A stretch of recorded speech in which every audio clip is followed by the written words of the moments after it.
So children, now continuing ahead with chapter 10, we will see a few extra sums. I've sent you a page, so we'll just discuss those sums. First question is, the radius of a circle is 13 centimeter. Radius दिया है. The length of one of the chords is 10 centimeter. एक chord का length आपको दिया है 10 centimeter. And suppose ये center है तो ये radius दिया है आपको 13 centimeter. Find the distance of the chord from the center. You to find the distance of the chord from the center of this. So obviously you will draw perpendicular. ये construction आपको लिखना है, okay? Draw say OD perpendicular to AB. Perpendicular from the chord क्या करता है? उसको bisect करता है. तो अब आपके पास AD 5 आ जाएगा. AD है, AO है जो hypotenuse है, तो you can easily calculate OD जो इस question में उसने पूछा है, ठीक है? This question is asked, can be asked in three ways. जैसे इसमें अभी पूछा है find distance of the chord from the center.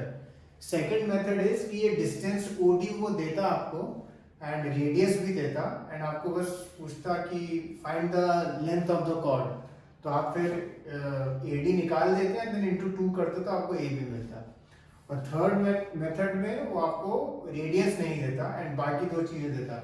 So this sum can be asked in three ways. But basically you just have to draw the figure, apply Pythagoras theorem and calculate whatever they have asked. Now question number 2 is asked many times, okay? This in the figure O is the center of a circle of radius 5. Radius आपको दिया हुआ है इसका, radius 5 centimetre है और AB 6 CD 8. एक cord AB दिया है 6, एक कॉर्ड CD दिया है 8. इसमें हमेशा ध्यान रखना जो कॉर्ड जितना ऊपर होगा वो उतना it is length is smaller, जितना सेंटर के पास होगा उसका लेंथ बड़ा होता है. तो CD इसलिए हमने ऐसे बनाया, CD 8 है एंड AB 6 है. Find PQ. PQ निकालते हैं, PQ निकालना है हमें, ठीक है? सबसे पहले ये परपेंडिकुलर है. अब हमें मान लो परपेंडिकुलर सेंटर क्या करता है, बाइसेक्ट करता है. तो CQ कितना है 4 और सिमिलरली AP कितना है 3. वो एक बार इधर लिख देना, perpendicular from the centre bisects the chord. अब अगर आप देखो ये मैंने सपोज OC ज्वाइन किया, OC रेडियस 5 दिया हुआ है आपको. तो आप ट्राइंगल OCQ में whenever you are using Pythagoras कौन से ट्राइंगल में करो, you must mention the name of triangle. Triangle ACQ में OCQ में आप Pythagoras निकाल के सीधा OQ आप निकाल सकते हैं जो भी वैल्यू है. OCQ last step AO join कर दो. AO ज्वाइन किया तो आप ट्राइंगल APO अगर आप देखो अगेन Pythagoras लगा सकते हो. OAB रेडियस है तो ये 5 है, तो आपको क्या मिल जाएगा OP. और अब OP माइनस OQ करोगे तो जो एक PQ उसने निकालने को बोला है आपको वो मिल जाएगा. इस क्वेश्चन में मैंने आई मेंशन्ड वन थिंग कि जब भी इस क्वेश्चन में ऐसे दो कॉर्ड्स दिए तो ऊपर हमेशा छोटी बनाना है और नीचे बड़ी. आपके मन में क्वेश्चन आएगा सर इसमें तो फिगर गिवन है. यस, इस क्वेश्चन में फिगर गिवन है, बट कई बार इस पर्टिकुलर क्वेश्चन में फिगर नहीं गिवन होती. आपको एक सेंटेंस लिख देता है वो, both chords lie on the same side, ठीक है, of the diameter, या इस तरह से बोल देगा आपको, of the diameter या of the circle या of the semicircle. both chords lie on the same side, ठीक है. तो जब वो सेम साइड पे लाई कर रही होती है और आपको क्वेश्चन में फिगर नहीं हो तो क्या ध्यान रखना है, जैसे एक 6 है एक 8 है तो ऊपर वाली हमेशा आप छोटी होती है, क्योंकि वो जैसे अगर आप ऊपर जाते हैं आपको दिख रहा है छोटा हो जाता है, तो इसलिए ऊपर वाली आप AB बनाओगे एंड CD वाली आप फिर 8 बनाओगे. इस क्वेश्चन में तो आपको फिगर गिवन है तो वो इशू नहीं आता. ये क्वेश्चन एक और मेथड से पूछा जाता है, वो सामने वाला है. सब कुछ सेम है, जो चीजें यहां गिवन है वही चीजें यहां गिवन है, फिगर पर टोटली डिफरेंट है. फिगर इसमें both chords lie on the same side. यहाँ पे ये क्वेश्चन अगर बिना फिगर के आता है तो आता है both chords lie on the opposite side of the centre. ठीक है, अगर बिना फिगर के ये क्वेश्चन कभी आता है तो। एनीवे ये क्वेश्चन भी इसी की तरह बहुत सिंपल है। एपी आपको मालूम है, एओ मालूम है, तो आपका ओपी आ जाएगा। सिमिलरली ये ज्वाइन करेंगे आप ट्रायंगल ओसीक्यू में, ओसी मालूम है, सीक्यू मालूम है, तो ओक्यू आ जाएगा। अब ये स्टेप पे अब अगर आप देखो अब क्या डिफरेंस है, हमें इस क्वेश्चन में भी पी क्यू निकालना है, इसमें भी पी क्यू। इसमें पर आप जब पी क्यू निकालेंगे आपको ओपी प्लस ओक्यू करना है, एडिशन करना है आपको। यहाँ हमने सब्ट्रैक्शन किया था बिकॉज ओपी यूं इतना था, ओक्यू यूं था, तो सब्ट्रैक्ट करते हमें पी क्यू मिलता है। यहाँ हमें एडिशन करना होगा। ओके, आप देखेंगे जब इस सम की when you are doing the calculations they will be exactly the same. So पहला सम होगा, दूसरा सम और भी फास्ट होगा। ओके, एंड ये क्वेश्चन अगर बिना फिगर के आता है तो कैसे आता है, both chords lie on the opposite side of the centre, तो वो ऊपर नीचे बनाना होगा। इसमें क्योंकि ये ऊपर नीचे बनाने तो फर्क नहीं पड़ता है छोटे बड़े का, जब सेम साइड में होता तभी पर ध्यान रखना कि ऊपर छोटी बनानी है, नीचे बड़ी। Moving ahead now, question 4th।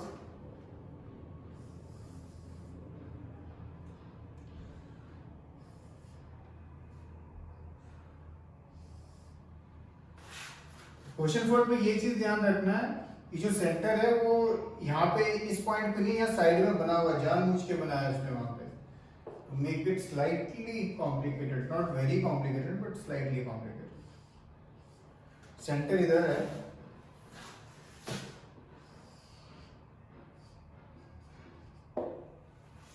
In the figure measure of angle P, find measure of angle PQB। PQB का मेजर आपको निकालना है, ये आपको नहीं मालूम। ठीक है, where O is the centre of the circle. PQB का मेजर आपको निकालने को बोला जाए इसमें, PQB। ठीक है, अब अगर आप, मैं ये सब मैं कर नहीं रहा हूँ because I wanted to think it's not a very difficult sum. आपको बस ये सोचना है कि अगर आप फिगर देखो, एंगल PQB से फिगर में कौन सा एंगल इक्वल होगा, एंगल PQB से कौन सा एंगल इक्वल होगा। अगर हम angles in the same segment की बात करें, एंगल PQB से कौन सा एंगल इक्वल होगा, एंगल PAB। और वो इक्वल क्यों होगा, क्योंकि angles in the same segment, दोनों सेम पॉइंट से निकल रहे हैं। तो अब अगर आप थोड़ा सा भी एनालाइज करेंगे, PAB निकालना बहुत आसान है इस क्वेश्चन में, एंगल PAB निकालना बहुत आसान है। So once you find angle PAB, जो भी वैल्यू आई that will be equal to PQ। Okay, and then this sum will be done. So this is this question, question 4th। Next question देखते हैं। In the figure, chord ED is parallel to the diameter AC.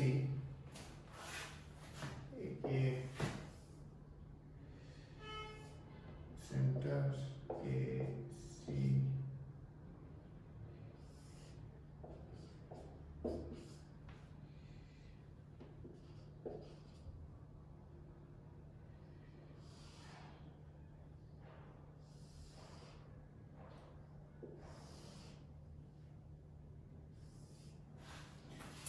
In the figure, chord ED is parallel to the diameter AC.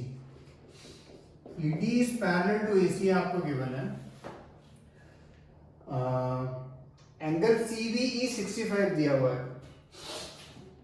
ये angle आपको दिया हुआ है 65 degree. Calculate DEC, ये आपको निकालना है। अगेन अगर आप फिगर देखो, एंगल CBE से कौन सा एंगल इक्वल होगा, एंगल CBE से कौन सा एंगल इक्वल होगा। अगर आप थोड़ा सोचो, then you will realize angle CBE से एंगल CAE इक्वल होगा। Okay, angle C B E से एंगल सी ए इक्वल होगा। एंड ये वाले सम में भी और पीछे वाले सम में भी आप एक और एंगल निकलता है उसमें, और वो है कि अगर सपोज ये डायमीटर है और ये सेंटर वो है, और ये अगर ऐसा फिगर है, ठीक है, ये अगर डायमीटर है, सेंटर से लाइन पास जा रही है, तो ये एंगल होता है कितना 180, तो ये एंगल सीधा कितना आता है आपका 90 डिग्री। तो ये भी सेकंड चीज है जो आप इस सम में यूज करेंगे तो आपका ये सम हो जाएगा। Okay,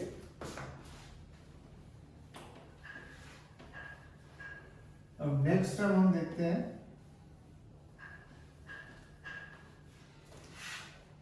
AB and CD are two parallel chords of a circle such that AB 10, CD 24.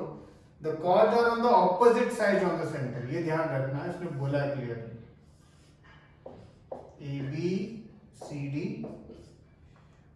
एक 10 दिया है,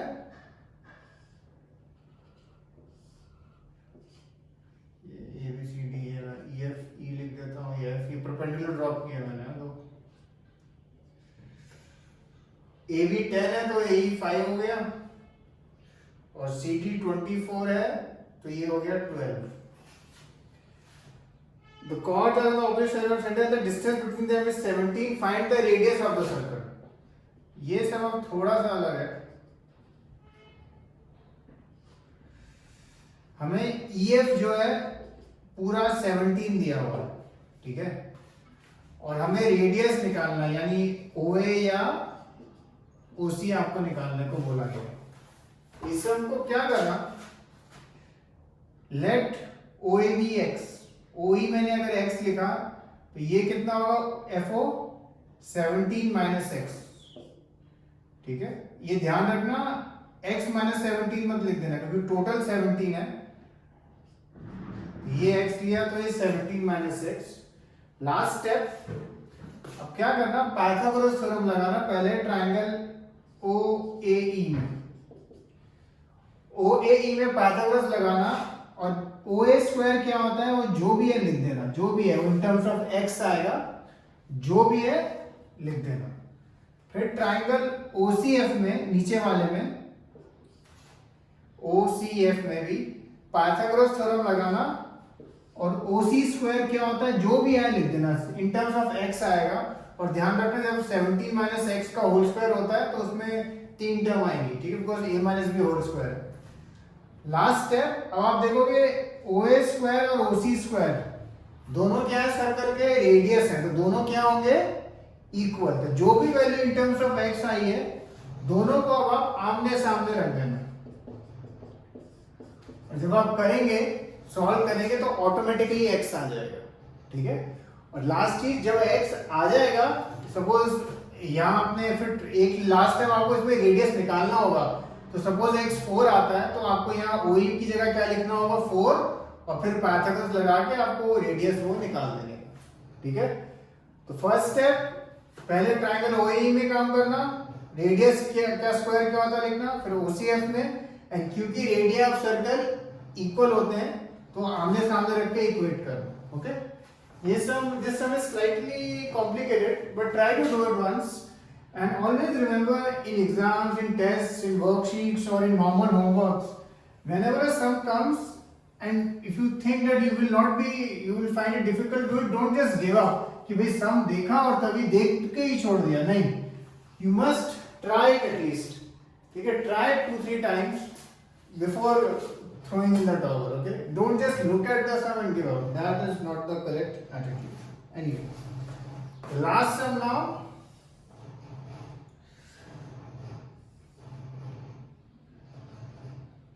P is the center of the circle.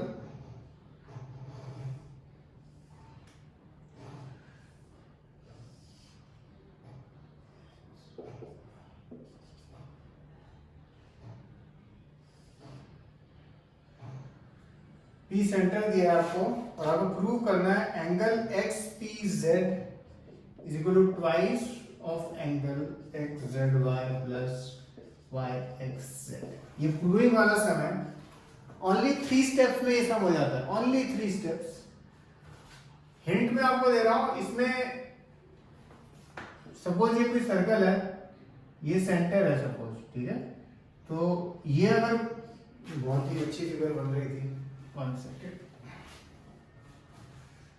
Suppose ये सर्कल है, ये सेंटर है, तो सपोज ये एंगल गया उसी पॉइंट से, तो हमें मालूम है कि मिडल वाला एंगल और ये एंगल का क्या रिलेशन है। अगर सपोज ये 90 होता है तो ऊपर वाला क्या होता है, 45 होता है।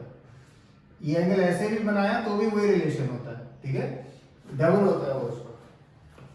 तो इस सम में इस प्रॉपर्टी का यूज होगा, 2 बार यूज होगा और ये सम फिर ऑटोमेटिकली आपका हो जाएगा। आपको बेसिकली बस देखना है कि एक्स जेड वाई का ये रिलेशन कौन से एंगल से होगा एंड वाई एक्स जेड का। अगर आपने ये डिस्कवर कर लिया इस फिगर में तो आपका ये सम हो जाएगा, ठीक है। This sum is asked many times in the exam, although it's a simple sum but it looks complicated, so try to do it once, then we will see. Okay, cheers.